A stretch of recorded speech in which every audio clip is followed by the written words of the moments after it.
حضرت جابر ابن عبداللہ فرماتے ہیں نبی پاک صلی اللہ علیہ وسلم نے نا 300 لوگوں کا ایک لشکر روانہ کیا کسی مہم کے لیے، کسی جہاد کے لیے۔ حضرت ابو عبیدہ بن جراح رضی اللہ تعالیٰ عنہ امیر لشکر تھے۔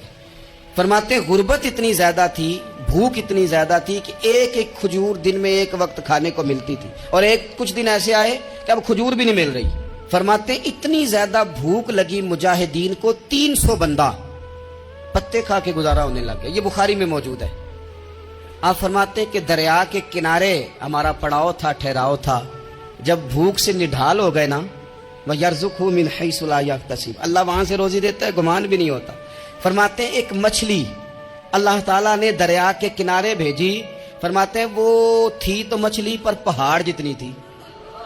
بخاری میں لفظ ہیں، حضرت جابر ابن عبداللہ رضی اللہ تعالیٰ عنہ فرماتے ہیں 300 آدمی 18 دن تک اس مچھلی کو کھاتے رہے، مچھلی ختم ہی نہیں ہوئی۔ مچھلیاں نہیں، مچھلی کہتے ہیں 18 دن 300 بندہ کھاتا رہا، مچھلی ختم ہی نہیں ہوئی۔ اور فرماتے ہیں کہ اس کی ہڈی نکال کے، کانٹا کہیں گے آپ اپنی زبان میں، کہتے ہیں وہ نکال کے نا تو اس کو کھڑا کیا نا جب، تو اونٹ کجاوے سمیت اس کے بیچ سے گزر جاتا تھا، 2 اس کے کانٹے جوڑے۔ فرماتے ہیں وہ اس کا گوشت ہم کھاتے تھے اور اس کی چربی بطور تیل کے ہم جسموں پہ ملتے تھے، بیماروں کو اس سے سکون آتا تھا، تندرستی شفا ہوتی تھی۔ فرماتے ہیں ہم کھایا بھی ہم نے، اور کچھ لے کے ہم مدینے بھی گئے، اور قربان جائیں نبی پاک نے بھی اس میں سے کھایا۔ ہم نے عرض کی حضور یہ معمہ کیا ہے، یہ ماجرا کیا ہے؟ تو محبوب نے فرمایا تمہارے پاس غذا نہیں تھی، رب نے تمہارے لیے بندوبست کیا ہے، اللہ نے تمہیں دیا ہے۔ مکان شروع کر لیا، ایک صاحب نے وہ مکان بنانے لگے، آپ وہ حساب لگا رہے ہیں، کہتے ہیں میرے پاس اتنے پیسے ہیں، اتنے میں نے فلانے دوست سے کہنا ہے اس نے دے دینے، اتنے فلانے رشتہ دار سے کہنا ہے اس نے دے دینے، اتنے فلانے سے کہنا ہے اس نے دے دینے۔ یہ ساری کاپی بنا کے مکان شروع کر لیا۔ جو روز کہتا تھا نا کوئی حکم ہو جاتے دسی، سب سے پہلے اس کو کہا میاں پیسے چاہیے دین، وہ کہندا ہو کل ہی منڈا ٹوریا ہے، کدے تو پرسوں 10 داتے لب جانے سن۔ میں آپ کو اپنے تجربے کی بات بتا رہا ہوں۔ جن لوگوں کا خیال ہوتا ہے نا کہ آپ سٹارٹ کریں فلانا کام، ہم آپ کے ساتھ ہیں، اللہ کا ہی کوئی نظام ہے، وہ بالکل بھی نہیں ساتھ ہوتے۔ لیکن ایسا نہیں ہے کہ کوئی ساتھ نہیں ہوتا، اللہ تعالیٰ بڑے اسباب پیدا کرتا ہے، وہاں سے دیتا ہے جہاں سے گمان بھی۔ ہمارا یہ ذہن بن جاتا ہے ہم ساری اپنے حساب سے چلتے ہیں، اتنے رشتہ داروں سے، اتنے، کون آپ کے ساتھ چلے گا؟ سوال ہی نہیں پیدا ہوتا۔ یہ سارے کام چھوڑ کے سب سے پہلے 2 رکعتیں پڑھو، اپنے رب کی بارگاہ میں، رسول کائنات کی بارگاہ میں گزارشات اور استغاثے پیش کرو، وہاں سے خیر طلب کرو۔ دنیا دار کیا دیں گے، کیا دے سکتے ہیں، کیا حیثیت ہوتی ہے کسی؟ اللہ کہتا ہے وہاں سے دوں گا۔ تو جو اللہ مال دے وہ لینا چاہیے کہ رشتہ داروں کا مال دیکھنا چاہیے؟ جو اللہ دے وہ لینا چاہیے کہ سیٹھوں نوابوں کی جیبیں دیکھنی چاہیے؟ جو اللہ دے وہ قبول کرنا چاہیے یا دیکھنا چاہیے کون سا آدمی کہاں پہنچ گیا؟ چھوڑو، اپنی مٹی پہ چلنے کا سلیقہ سیکھو۔ کسی کے سنگ مرمر پہ چلو گے تو پھسل جاؤ گے، پھسل جا۔ اس پر ایک اور بات عرض کر دوں، صحیح بخاری سے، مسلم سے ایک اور بات۔ کچھ چیزیں ایسی ہیں جن سے اللہ کی مدد آتی ہے، مدد ملتی ہے۔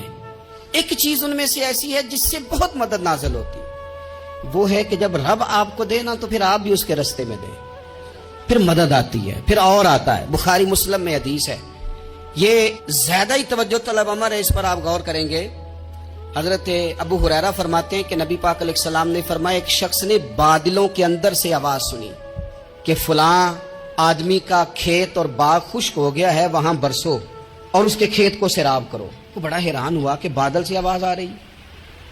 پھر اس نے دیکھا کہ ایک پہاڑی پر بارش ہوئی، وہ بادل وہاں برسا، پھر نالیوں سے ہوتا ہوا پانی ایک طرف چلا۔ تو جس نے آواز سنی تھی، حضور بیان کر رہے ہیں، وہ بھی پیچھے پیچھے چلا کہ پانی کدھر جا رہا ہے۔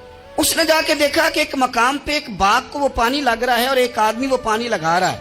اس نے اس سے پوچھا تیرا نام کیا ہے؟ اس نے کہا کیوں؟ کہنے لگا بتا نا۔ اس نے نام بتایا تو کہنے لگا یہی تو وہ نام ہے جو میں نے بادلوں کے اندر سے سنا ہے کہ فلاں کے کھیت کو پانی دے دو۔ اس نے کہا یار تو کیا عمل کرتا ہے کہ اسپیشل تیرے لیے بارش برسے؟ یہ بخاری پڑھ رہا ہوں، سیاستہ سے حدیث عرض کر رہا ہوں۔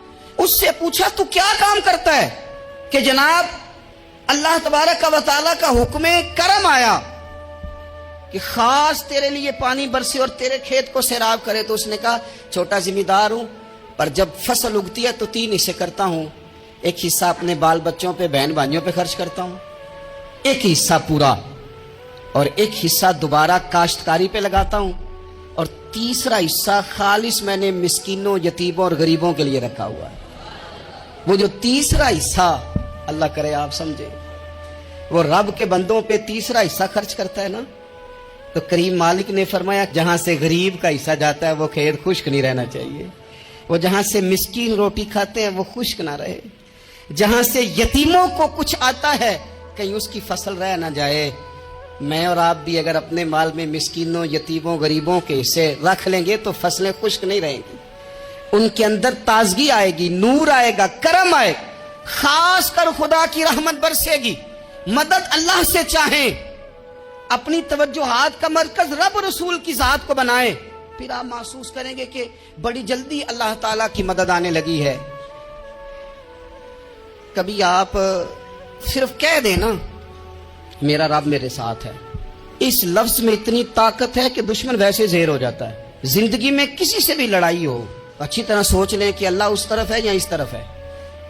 अगर आप ज्यादती पे हैं तो फिर रब मजलूम की जानिब है। अगर अल्लाह की मदद आपके साथ है तो दुनिया की कोई ताकत आपको गिरा नहीं सकती। और अगर आप मजलूम के मुकाबले में जालिम बन के आप खड़े हो गए हैं और आपने रवैया वो इख्तियार किया है कि जिसमें मदद नहीं आएगी, तो फिर याद रख लें कि आप कोई भी हैं, कहां भी हैं, आप कमजोर हैं। ताकतवर थे इब्तदाए इस्लाम में, जाहिरी ताकत थी कुफारे मक्का के पास, वो डंडों से मारते थे गरीबों को, उनके हाथों में डंडे थे, पर खुदाई ताकत इन मजलूमों के साथ थी। साहिब जुरकानी ने लिखा है, हजरत जुनैरा रदी अल्लाह ताला अन्हा एक लौंडी है, गरीब है, माड़े दा की काम मोहम्मद नास जाना या रोना, गरीब सादी बीबी और लौंडी कनीजा, एक मुशरक की कनीजा, तीनों ने कलमा पढ़ लिया। वो डंडों से मारता, दुर्रों से मारता, तकलीफ देता। हजरत जुनैरा रदी अल्लाह ताला अन्हा को इतना मारा, इतना मारा। अब आप एक और पहलू पर भी गौर करें, मार भी पड़ रही है पर खुदा इधर ही है, अल्लाह की मदद इधर ही है। रब कहता है कि पहले तू सब्र करना, इन्नल्लाह माअस साबिरीन, तू सब्र करेगा तो फिर रब की मैयत मिलेगी, जरा ठहरना, तू थोड़ा डटना। इन्नल्लज़ीना क़ालू रब्बुनल्लाहु सुम्मा इस्तक़ामू ततनज़्ज़लु अलैहिमुल मलाइका, तू कह अल्लाह मेरा रब है, फिर तू पहले डट, पहले तूने डटना है। सुम्मा इस्तक़ामू, जो डट गया, ततनज़्ज़लु अलैहिमुल मलाइका, डटने वाले के लिए मदद आती। पहले थोड़ा ठहरना पड़ता है, पहले थोड़ा सब्र करना पड़ता है, हौसला करना पड़ता, उसके बाद मदद आती। मार पड़ रही है, मारा जा रहा है। हजरत जुनैरा को उनका मालिक जो है, जाहिरी आका, वो मार रहा है, ये कनीजा है, इतना मारा, इतना मारा, उनकी बिनाई चली गई, नजर आना बंद हो गया। अबू जहल आया और कहने लगा, जुनैरा देखा ना हमारे बुत तेरी आंखें ले गए, माज़अल्लाह, लातो मनात हमारे बुतों ने तुझे अंधा कर दिया। अब ऐसा नहीं है कि बीबी रोती जा रही है, रोती जा रही है, मायूसी मायूसी, माज़अल्लाह, परेशानी, गरीबी बड़ी है, पूछने वाला कोई नहीं, ये बातें नहीं।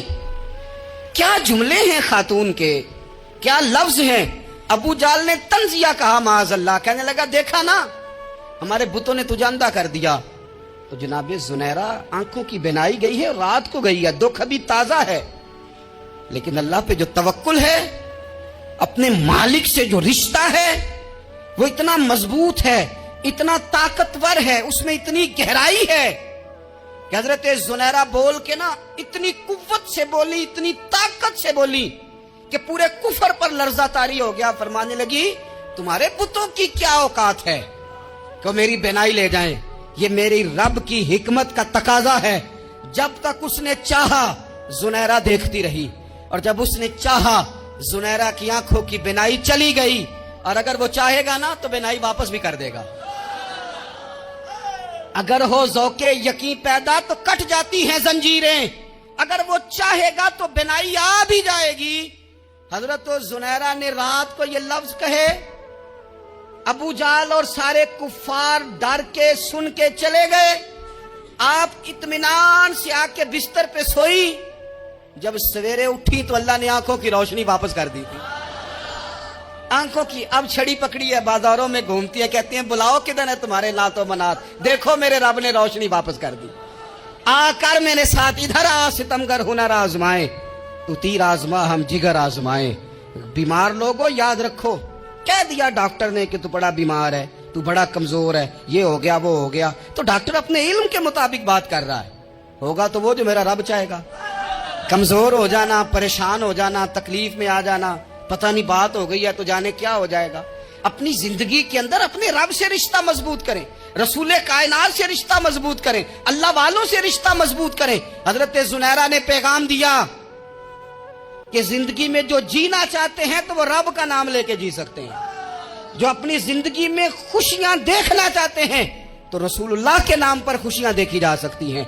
तवक्कुल की बुनियाद पर बंदा खुशियां ले सकता है, और अगर इंसान में तवक्कुल नहीं है तो फिर वो इस काले जादू से भी डर रहा है, वो नीले से भी डर रहा है, वो पीले से भी डर रहा है, वो फलाने से भी डर रहा है, वो मेरे खिलाफ फलाना रिश्तेदार साजिश कर रहा है तो डर रहा है, फलाना मेरे बारे में ये कर रहा है तो डर रहा है, वो पता नहीं दुनिया इधर हो जाएगी तो क्या हो जाएगा, उठ बांध कमर क्यों डरता है, फिर देख खुदा क्या करता है। तो इस सारी गुफ्तगू का निचोड़ आपको ये अर्ज किया है। सबसे पहले तो ये कि मैदानों में मदद भी अल्लाह की, रिस्क में मदद भी अल्लाह की, फसलें खुश्क हों तो मदद फिर भी अल्लाह करे, तो फिर सारी मदद, और अगर इंसान बीमार हो तो फिर भी मदद अल्लाह की। तो अपने अल्लाह की जानिब तवज्जो को बढ़ाएं, आप अल्लाह से मदद के सवाली बने। तिरमिजी की एक हदीस है, मैं आपको जिंदगी का तजर्बा बताता हूं कि जब मैं बड़ा परेशान होता हूं तो ये वाली रवायत खोल लेता हूं, मजा देती है। मेरे नबी पाक अलैहिस्सलाम ने फरमाया, अपने दुख सेठों नवाबों को ना कहना, मालदारों का ना कहना, वरना अल्लाह तुम्हें कभी गनी नहीं करेगा।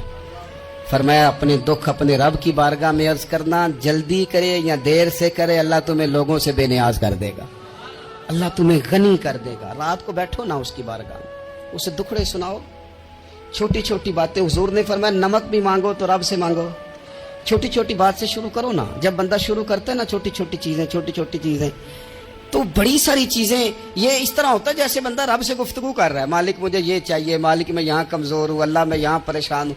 आप ये करके तो देखें, लंबी लंबी दुआएं मांग के तो देखें, उसके हुजूर जुड़ के तो देखें, आप देखेंगे राहत कितनी है, सुकून कितना है।